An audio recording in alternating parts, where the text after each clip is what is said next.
Pakistan peoples party जे district council कंबल शहदाद कोट जी औरत member सितारा तीमियो पारां लालू राजनीति सरकारी अस्पताल जो दौरो करे अमले सां मुलाक़ात कई।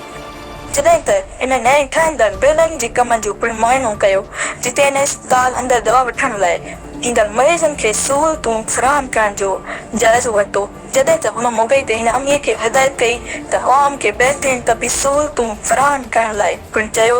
उन मौक़े ते डिस्ट्रिक्ट काउंसिल जे मेंबर सितारा तीमियो जो चवणु हो त अस्पताल में ईंदड़ मरीज़नि खे दवा न ॾियण ऐं कंहिं सिहत जूं सहूलियतूं फराहम न करण वारियूं ख़बरूं सोशल मीडिया ते हलण बैदि अस्पताल जो दौरो कयो आहे। जॾहिं त अस्पताल जे अमले सां मुलाक़ात करे खेनि दवा लाइ ईंदड़ मरीज़नि खे सिहत जूं मुकमल सहूलियतूं फराहम करण लाइ चयो आहे। जॾहिं त अस्पताल अमले खे ज़ोर भरियो आहे त ग़रीब मुस्किन मरीज़नि खे मुयसरु सिहत जूं सहूलियतूं फराहम करण में अहम ज़िमेवारी अदा कई वञे ऐं उन ते ख़ासि ध्यानु ॾिनो वञे। जॾहिं त डिलीवरी लाइ ईंदड़ औरतुनि जो वधि में वधि ख़्यालु रखी सनन मुहिम कराया वञनि, जिन्हनि बैदि अस्पताल अमले खेसि यकीन ॾियारियो त इलाज लाइ ईंदड़ मरीज़नि खे सिहत जूं सहूलियतूं ऐं दवाऊं फराहम कयूं वेंदियूं।